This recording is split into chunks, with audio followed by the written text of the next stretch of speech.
Sir, Africa ആതിഥേയത്വം വഹിക്കുന്ന ആദ്യത്തെ G20 ഉച്ചകോടിയാണ്.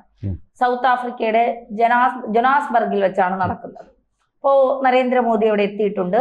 ജാപ്പനീസ് പ്രധാനമന്ത്രിയുണ്ട്, കനേഡിയൻ പ്രധാനമന്ത്രിയുണ്ട്, അങ്ങനെ നിരവധി പേർ അവിടെ, നമ്മുടെ ബ്രസീലിന്റെ പ്രധാനമന്ത്രിയുണ്ട്. അപ്പോൾ നിരവധി പേർ അവിടെ എത്തിയിട്ടുണ്ട്. അപ്പോൾ ഓസ്ട്രേലിയൻ പ്രധാനമന്ത്രി അടക്കം അവിടെ എത്തിയിട്ടുണ്ട്. അപ്പൊ മിക്ക രാജ്യങ്ങളുമായിട്ടൊക്കെ നരേന്ദ്രമോദി ചർച്ചകൾ നടത്തുന്നുണ്ട്. ഇതിലൊക്കെ ഒരു പ്രധാനപ്പെട്ട കാര്യമായി പുറത്തു വരുന്നത്, ഈ ആഫ്രിക്കയിൽ നരേന്ദ്രമോദി ഈ G20 ഉച്ചകോടിയിൽ ഇത്രയും രാജ്യങ്ങൾ, നമ്മളുമായി ഏറ്റവും അടുത്ത് നിൽക്കുന്ന രാജ്യങ്ങളുമായി എന്താണ് ഇത്രയും ഒരു ഗൗരവപൂർണമായ ഒരു സംസാരം, G20 ഉച്ചകോടിക്ക് അപ്പുറം ഒരു നീക്കങ്ങൾ നടത്തുന്നത് എന്തിനാണ് എന്നുള്ളൊരു ചോദ്യം, അതെന്തായിരിക്കും സാർ? തീർച്ചയായിട്ടും ഞാൻ പറയാം, അത് വെറുതെ ഒന്നും അല്ല പോയിരിക്കുന്നത് സൗത്ത് ആഫ്രിക്കയിലേക്ക്. G20 ഉച്ചകോടിയിലേക്ക് അദ്ദേഹം പോയിരിക്കുന്നത് വെറുതെ അല്ല, ഇതൊരു അവസരമാക്കി ഉപയോഗിച്ചുകൊണ്ട് എന്തോ വലുത് സംഭവിക്കാൻ പോകുന്നു, അതിൻ്റെ ഒരു മുന്നോടിയായിട്ട് തന്നെ ഈ യാത്ര, ഒരു സംശയവും വേണ്ട. കാരണം അദ്ദേഹം കണ്ടതിൽ പ്രധാനപ്പെട്ട വ്യക്തി എന്ന് പറയുന്നത് ആന്റോണിയോ ഗുട്ടറസ്. ആരാ അദ്ദേഹം? ഐക്യരാഷ്ട്രസഭയുടെ സെക്രട്ടറി ജനറൽ. കണ്ട കാര്യം സംസാരിച്ചു, അവർ തമ്മിൽ നേരിട്ട് സംസാരിച്ചു, 1-to-1 ടോക്ക്. അതിൽ എല്ലാ കാര്യങ്ങളൊന്നും പുറത്തു വരത്തില്ല. പറഞ്ഞ കാര്യം ഇതാണ്: നിങ്ങളെ കൊണ്ട് ലോകത്തിലെ ഭീകരവാദം ഒന്നും നിയന്ത്രിക്കാൻ നിങ്ങളെ കൊണ്ട് കഴിവില്ല. അപ്പം ഞങ്ങളങ്ങ് നോക്കിക്കോളാം, അത് വന്നു കഴിയുമ്പോൾ പിന്നെ അതാണ് ഇതാണെന്നും പറയരുത്. വരുമ്പോൾ ഞങ്ങൾ കയറി അടിക്കേണ്ട ഞങ്ങൾ തെളിവുകളെല്ലാം ഏതാണ്ട് ശേഖരിച്ചു കഴിഞ്ഞു. യവനൊക്കെയാണ്, ഏതൊക്കെ രാജ്യങ്ങളാണ് ഇതിൻ്റെ പിന്നിൽ പ്രവർത്തിച്ചതെന്നുള്ളതിൻ്റെ എല്ലാ എവിഡൻസ് ഞങ്ങളുടെ മിടുക്കന്മാരായിട്ടുള്ള NIA-യും മറ്റ് ഇൻ്റലിജൻസ് ഏജൻസികളും ഒക്കെ കിട്ടിയിട്ടുണ്ട്.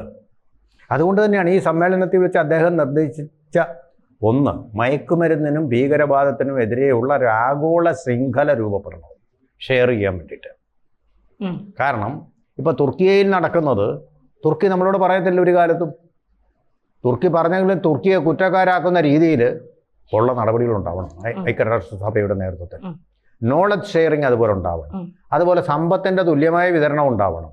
അതുപോലെ ആഫ്രിക്കൻ രാജ്യങ്ങൾ പിന്നോക്കം കിടക്കുന്ന രാജ്യങ്ങളല്ലേ, പട്ടിണിയും പരിവട്ടവുമായിട്ട് കിടക്കുകയാണ്.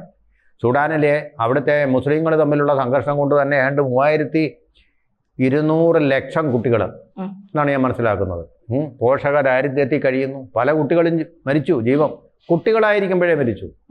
ഒരു വാർത്തയല്ല, അവിടെ എത്രയോ ലക്ഷം കുട്ടികൾ മരിച്ചുകൊണ്ടിരിക്കുന്നു. അപ്പോൾ അത് നൈജീരിയയിലാണെങ്കിലും 300 സ്കൂൾ കുട്ടികളെ തട്ടിയെടുത്തോണ്ട് പോയി. എന്താ പറയുക കാര്യം? സ്കൂൾ കുട്ടികളൊന്നും പെൺകുട്ടികളൊന്നും പഠിക്കേണ്ട കാര്യമില്ല എന്നും പറഞ്ഞ് അവരുടെ താവളത്തിലേക്ക് കൊണ്ടുവരിക. അവർക്കിനി എന്തൊക്കെ, പാവപ്പെട്ട കുട്ടികൾക്കിനി എന്തൊക്കെയാണ് സംഭവിക്കുന്നത് എന്നുള്ളത് നമുക്കറിയാൻ പറ്റുകയില്ല. കാരണം പോക്സോ എന്ന് പറയുന്ന ഇന്ത്യയുടെ കേസൊന്നും അവരുടെ മതനിയമങ്ങൾ അനുസരിച്ച് കേസേ അല്ല. അതാണ് സംഭവം. കൊണ്ടുവരിക അങ്ങനത്തെ രാജ്യങ്ങളാണ് അവിടെ ഉള്ളത് പറഞ്ഞിട്ട് നമുക്ക് കാര്യമില്ല. അപ്പൊ അങ്ങനെ നടക്കുമ്പോൾ അവിടുത്തെ പ്രസിഡന്റ് തന്നെ വിദേശയാത്ര അവസാനിച്ച് മറങ്ങിയിരിക്കുകയാണ്. ആഫ്രിക്കയുടെ കാര്യം വലിയ കാര്യം, സാമൂഹികപരമായിട്ട്, രാഷ്ട്രീയമായിട്ട്, അതുപോലെ തന്നെ ആഭ്യന്തര കാര്യങ്ങളിൽ പോലും ഒരു സമാധാനമോ ക്രമസമാധാനമോ പുലർത്താൻ കഴിയാത്ത രാഷ്ട്രങ്ങളായിട്ട് വരിക. ഇവരുടെ കാര്യങ്ങളൊന്നും ഒരു രാജ്യവും ശ്രദ്ധിക്കുന്നില്ല. ഇവിടെ ഗസയുടെ കാര്യം എന്ന് പറഞ്ഞാൽ അതിനേക്കാൾ ഭീകരമായ കാര്യങ്ങളാണ് ആഫ്രിക്കയിൽ മുഴുവൻ നടക്കുന്നത്. ഗസയ്ക്ക് വേണ്ടി നിലവിളിക്കുന്നവരുണ്ട് സാർ, ഡോക്ടർമാർ എഞ്ചിനീയർമാരൊക്കെയാണ് മരിച്ചു പോയെന്നും നിലവിളിക്കുന്നു. അതേസമയം ട്രംപോ അല്ലെങ്കിൽ മറ്റ് രാഷ്ട്ര നേതാക്കന്മാരോ ഒന്നും ഈ കാര്യങ്ങളിലൊന്നും, ഒരു ഇടതുപക്ഷക്കാർ എല്ലാവരും പാലസ്തീൻ എന്നും പറഞ്ഞാൽ അതിൻ്റെ വേഷവും ധരിച്ച് നടക്കുന്ന, വിഡ്ഢിവേഷവും ധരിച്ചുകൊണ്ട് നടക്കുന്ന അവർ പോലും ഈ കാര്യത്തിൽ ഒരു വാക്കും പറഞ്ഞിട്ടില്ല. മനസ്സിലായില്ലേ? അവരിതൊന്നും ശ്രദ്ധിക്കുന്നില്ല. അവിടെ കിടന്ന് മരിച്ചോട്ട്. അപ്പം മനുഷ്യസ്നേഹം എത്രമാത്രം ആഴത്തിലാണെന്നുള്ളത് നമുക്ക് മനസ്സിലാക്കാൻ പറ്റുമല്ലോ. അപ്പം അങ്ങനെയുള്ള സ്ഥലത്ത് അവരെ കൂടി ഇൻക്ലൂസീവായിട്ട്, അതാണ് മോദി പറഞ്ഞത്. ലോകത്തിലെ ഈ പട്ടിണിക്കും പരിവട്ടത്തിനും കാരണം നമ്മൾ ഈ പറയുന്ന സോഷ്യലിസം ഉണ്ടല്ലോ. ഒരു രാജ്യത്തിനകത്ത് മാത്രമുള്ള സോഷ്യലിസം രാജ്യത്തിനകത്ത് ഒതുങ്ങിയാൽ പോരാ, ലോകം മുഴുവനുള്ള ഷെയറിങ് വേണം. സമ്പത്ത് ചിലർ സ്വരുക്കൂട്ടി കുന്നുകൂട്ടി വെച്ചിരിക്കുക, അധ്വാനം കൊണ്ടല്ലാതെ അവിടെ റിസോഴ്സായിട്ട് ലഭിക്കുന്നത്. അതിൻ്റെ ഷെയറിങ് ഉണ്ടാവുന്നില്ല. നമ്മളീ പറയുന്ന ടാറ്റ, മോദി എന്നൊക്കെ പറയുന്ന, മോദിയല്ല അംബാനി എന്നൊക്കെ പറയുന്നതിനെ കോർപ്പറേറ്റ് സോഷ്യൽ റെസ്പോൺസിബിലിറ്റി എന്നൊരു വകുപ്പുണ്ട്. അത് പ്രകാരം അവർ പൊതു ഖജനാവിലേക്ക് ജനങ്ങളുടെ രക്ഷയ്ക്ക് വേണ്ടിയിട്ട് ഒരു നല്ല തുക കൊടുക്കണം എന്നുള്ളതാണ് വ്യവസ്ഥ. അത്രയെങ്കിലും ഉണ്ട്. പക്ഷേ ഈ സമ്പന്ന രാഷ്ട്രങ്ങൾ എന്ത് കൊടുക്കുന്നു? പാവപ്പെട്ട രാഷ്ട്രങ്ങൾക്ക് ഒന്നും കൊടുക്കുന്നില്ല. ഉദാഹരണത്തിന് പെട്രോള് അതിൻ്റെ സമ്പത്ത് കൂടുതലുള്ള രാഷ്ട്രങ്ങൾ തീർച്ചയായിട്ടും അതിൻ്റെ സമ്പത്തിൻ്റെ ഒരു ഭാഗമെങ്കിലും പാവപ്പെട്ട നമുക്ക് വേണ്ട.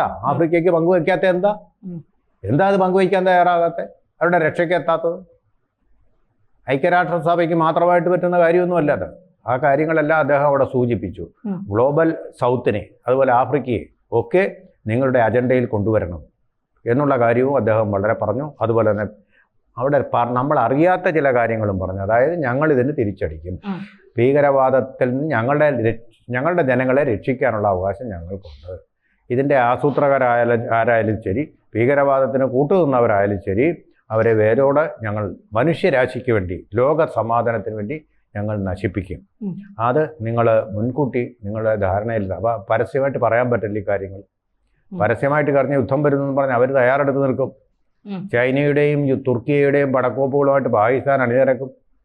ഇപ്പോൾ ഏറ്റവും കൂടുതൽ വന്നിരിക്കുന്ന കാര്യം എന്താ? ജെയ്ഷെ മുഹമ്മദിന്റെ കുറെ പേരെ ഇങ്ങ് പിടിച്ചു. ആരാ ജെയ്ഷെ മുഹമ്മദിനെ വളർത്തുന്നു? എവിടെയായത് വളരുന്നു? അപ്പൊ ഇനി ഓപ്പറേഷൻ സിന്ദൂർ തീർന്നു. അപ്പൊ എല്ലാം കൂടെ കൂട്ടിച്ചേർത്ത് വായിക്കണം.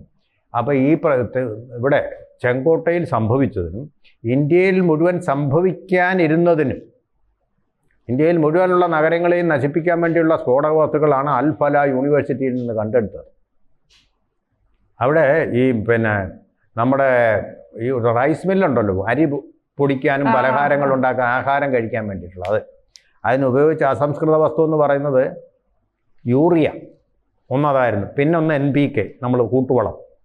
ആ വളം ഈ യൂറിയ വാങ്ങിക്കുമ്പോൾ അതിൽ കട്ടയായിട്ട് ചിലത് വരുമല്ലോ, അത് പൊടിച്ചത് ധാന്യ മില്ലിലിട്ടാണ് പൊടിച്ചത്.